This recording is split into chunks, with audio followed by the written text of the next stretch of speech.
They never say it plainly. They float it across the table like a note they hope you'll read without asking who wrote it. Maybe smooth the edges. More neutral. Less specific. A casting director leans in with a conspirator's smile and offers the gentlest version of an old demand. Can you make it play more universal? The word hangs there, polished and polite, as if it hadn't just asked a young actor to misplace the very music of his life. In rooms like these, code has perfect diction. It knows exactly what it means and what it dares you to refuse.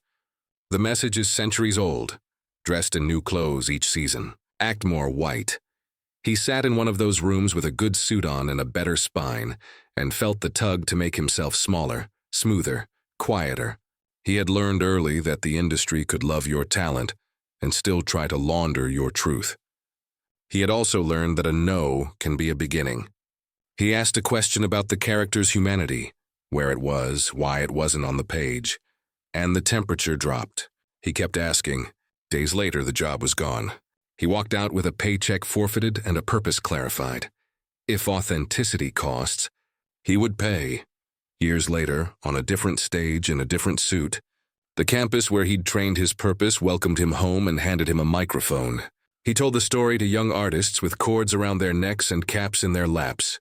Told them why a door sometimes closes with a bang only to knock the whole frame loose. Not every note you get is a note you should take. Not every room that invites you wants to hear you. And still, you must bring your voice. The man who was told to act more white answered with an accent no one could mistake. A bearing that made a new center of gravity, and a role that turned a long hunger for dignity into a worldwide chorus. He didn't sand himself down. He sharpened. He began in a small city lined with trees and stitched by faith and labor, where a steeple could be seen from everywhere, and a whistle marked the end of a shift. His mother wore compassion on her sleeves the way nurses do when the day asks too much, and they give it anyway. His father's hands held the evidence of work, calluses like topography, palms that had lifted and carried and fixed. That house taught him the old definitions of strength. Show up, finish, try again. When a friend was killed in high school, he didn't numb himself with noise. He wrote, "The first play rose out of grief like a bridge." He called it Crossroads because naming things honestly is the first artistry. He learned that story is a shelter and a weapon. That language can be construction, beam, nail, roof, when a community needs a place to gather and grieve. The stage found him the way a good story finds its teller, warmly, insistently. He directed as well as acted because he wanted to be the architect, not just the occupant. To understand why a door should be where it is, and how light moves across a face in a way that makes the audience lean in. Howard University took that spark and fed it disciplined air. The campus was a laboratory of purpose, rehearsals that began when the building opened and ended, when the guard flicked the lights, mentors who looked at you and did not see a headshot, but a responsibility. He was taught to pull a character apart like an engine, to clean the parts, to put it back together, until the thing purred with truth. A teacher saw him and saw far. You will need more training. There was a summer program across the ocean he could not afford, and the community he belonged to, professors who remembered what they owed, made calls. A benefactor stepped forward quietly to pay for what promise could not. He learned that a hand reached backward can pull you into your future, and that your job, once pulled, is to turn and extend yours. The city, the school, the mentorships, each bent him toward a purpose large enough to keep him steady when pettiness blew through. He graduated with a craft and a compass. He would not just perform, he would point. The first time he refused, the price was small enough to scare him. He'd landed a sweetheart of a break, a steady role on daytime television that would pay rent and respectability at once. The character, though, was written with a wound and no reason, a pathology without a past, a crisis without a context. He did what actors are trained to do. He asked questions. Where did this anger come from? Who loved him? Why does this moment happen this way? The answers were shrugs with smiles attached. He pressed harder. The room chilled. A few scenes later, the job vanished. On paper, it looked like a blip. On the inside, it felt like a verdict he could either accept or appeal with his life. He went home to a refrigerator that hummed, and a future that had developed a new silence. He called his mother, Who didn't say the platitudes people say when they are trying to keep you from breaking. She said, "Was your no honest?" He said, "Yes." She said, "Then the next yes will be too." The industry has 1,000 ways to repeat its demand. He heard them in notes like, "Could you drop the dialect?" A dialect he had grown up with that the role required. He heard them in "tone it down," by which they meant the helping of pride he couldn't help but serve with every scene. He heard "act more white" in a whole rack of adjectives, cleaner, straighter, suave, left behind like lint after a fitting. He took some notes when they were about truth. He returned others to sender, intact. His agent called with a warning dressed as care. "Pick your battles." He decided this was one, auditions blurred. Rooms with candles and rooms with cold water and paper cones. Rooms where they were kind and rooms where kindness was a cover for contempt. He learned to read the terrain. The roles fell into predictable categories. The friend whose function was supportive chuckle. The threat who made the lead look like law. The lover made for a lesson but not a future. If you took them all, a career might be stitched together out of enjoyable scraps. If you took enough of them, a version of yourself could be mistaken for your whole self. He wanted more than booking. He wanted the story to fall differently when he walked onto the screen. One night he watched a scene from a film he loved. A scene that had lived in his head for years because it made a small dignity visible. A character the world treated like background walked into a diner and sat at a counter with a view of the door, ordered his eggs precisely, and the camera gave him his exactness as a gift. No jokes at his expense. No glance to confirm he was harmless. Just a man in the center of his life. He wanted moments like that.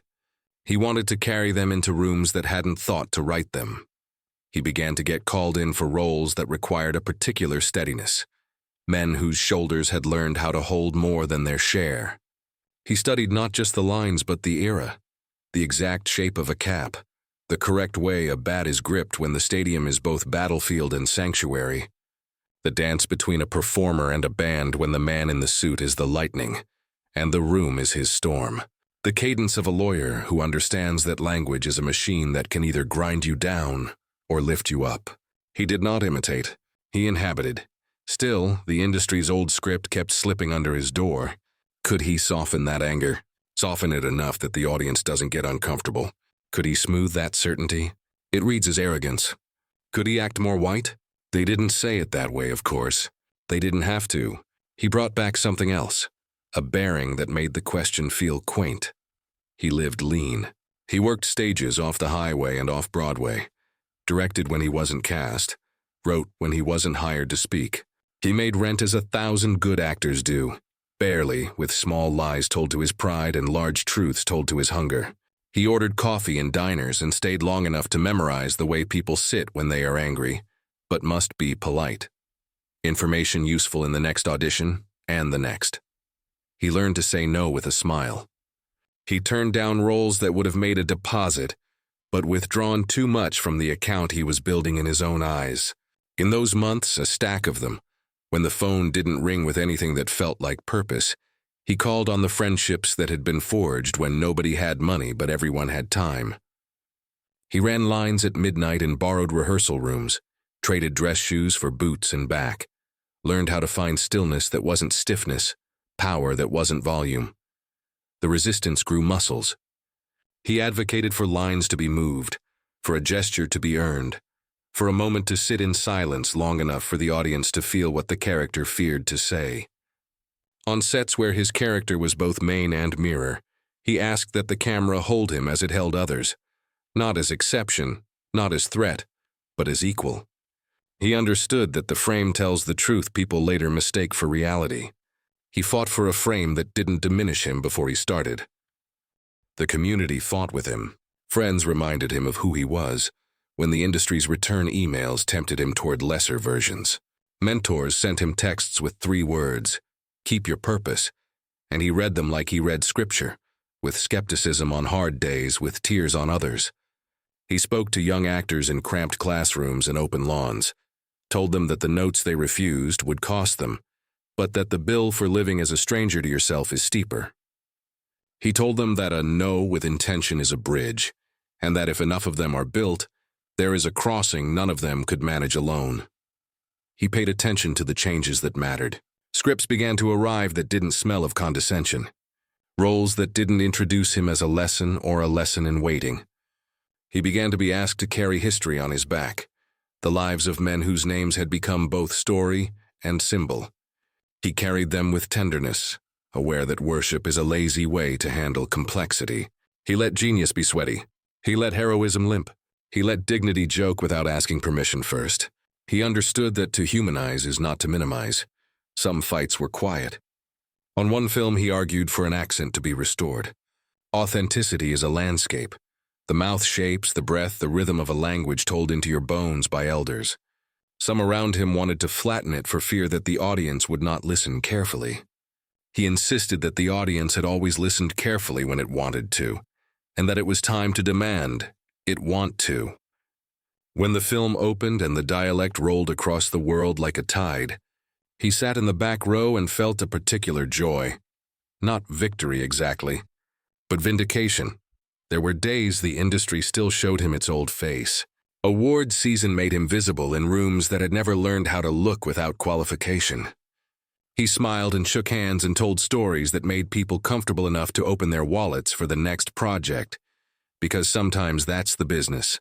But he never let the warmth in those rooms dissolve the memory of the cold audition, where a man with a legal pad casually cut the soul out of a character with his notes and expected gratitude in return. He kept the temperature of that room like a talisman. He let it remind him to take the heat and make something with it. The role that turned a decade of effort into a single, global conversation arrived with the weight of a crown and the humility of a calling. He stepped into a story about a nation that had never been colonized, not in its imagination, not in its science, not in its soul, and he wore it like a suit cut specifically for him. He did not ask to be made palatable. He insisted on being seen. The costume draped him in history and hope at once. The language he'd fought for gave him a music capable of carrying pain and possibility in the same sentence. In scene after scene, he balanced a leader's burden with a son's grief, a warrior's edge with a thinker's pause. It was not just a hit, it was a reordering.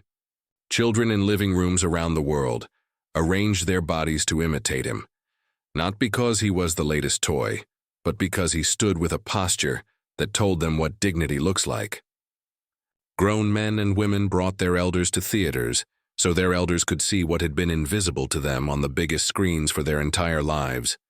A future with their faces at the center, not the margins.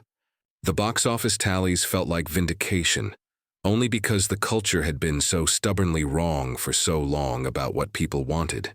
What people want is to recognize themselves in the place where myth and mourning meet. He carried the attention with a quiet that made room for others. He used the microphone as a conduit. He gave credit to the crew that makes stars visible, to the writers who decide whether power will be wise or merely noisy, to the teachers who had held him to the standard that made this moment possible. In interviews, when pressed to make the conversation small, he pushed back toward the largest frame. He had always understood that the role was bigger than any man, that the crown is only worth wearing if it fits those who will never try it on. In the years when the world thought it knew everything about him, he was fighting something the world would not learn until the end. He visited hospitals without cameras. He held hands with children who wore their bravery like superhero capes and let them pretend, for a moment, that he could heal them because he understood imagination's medicinal power. He returned to work with the same ferocity he had brought to those early no's, not out of denial, but out of an old, stubborn agreement with himself. Do the work you are here to do while you can. When awards came to him, to the project, to the culture that had finally allowed itself to be surprised, the speeches he gave and the silences he kept were both instructive. He told one stage full of graduates that purpose will outlast applause. He told himself the same thing on days when getting out of bed was more screenplay than certainty. He did not ask to be let off. He asked to be strong enough to carry the thing across. The long impact of a life like his is not an avalanche. It is a climate shift. Casting conversations changed their pronouns from "can he carry it?" to "who else can?" Budgets followed belief, not the other way around. The studio gates moved, then widened. When a young actor today refuses a role because it asks him to peddle an old lie, he can point to a film poster and a speech and an example and say, "This is what happens when we hold out for a better story." The note, "Act more white," has not disappeared. It rarely does, but it now finds itself answered more often by a chorus of collaborators who prefer the grain in a voice to the dullness of a sanded one. Schools point to him when they talk about why art is not an elective. Students point to him when they explain to their parents why they want to major in theater and minor in something that will pay. And the parents, having seen what purpose looks like in practice, breathe in and say, "Okay, the college that made him sharpen his tools sharpened its own mission in his name." Mentors who on their own might have encouraged caution now encourage courage because his story made courage look practical. Doctors, too, changed their sentences because of him. A diagnosis that too often arrives late in too many black bodies began to be spoken about with urgency in places where silence had once sat. Families who never discussed screening began to discuss it.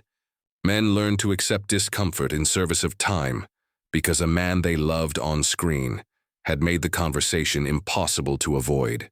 The measure of awareness is not hashtags. It is phone calls made, appointments kept, years added.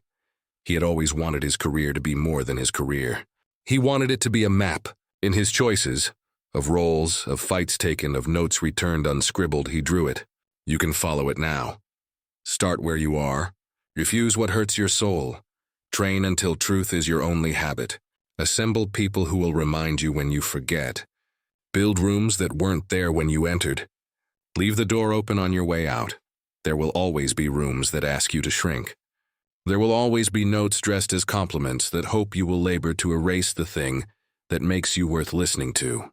There will always be a version of "Act More White," because there will always be money to be made in sameness and fear to be pandered to under the brand of universal. Your job, if you choose to take it, is to answer with what is only yours. That answer will cost, pay anyway.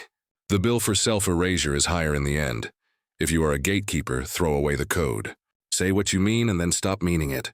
Hire the voice as it is and ask your audience to grow toward it the way they've been asked to grow toward others forever. If you are a teacher, train your students for refusal as carefully as you train them for technique. If you are an audience member, vote with your attention for the stories that make new mirrors. If you are in the waiting room, trying to decide whether to be more palatable or more true, remember the man who chose the latter and turned the world's palate to his flavor. He was given notes for years. He learned which ones made the work better and which ones made the work smaller.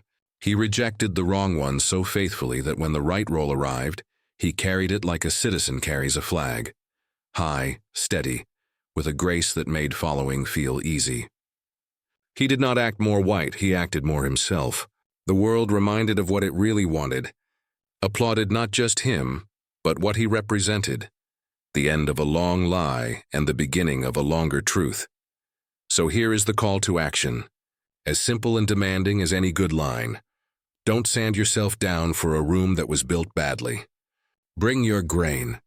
Refuse the note that betrays the work. Say no so that a better yes can find you. Train until your instincts can be trusted in the dark. Build if the building is crooked. And when the door that once slammed on your face swings open, hold it for the next person who is still learning how to keep their voice steady when the code arrives. This is how we turn one man's courage into a culture's habit. This is how we act our way to the top, by refusing to play small in a story written to keep us there.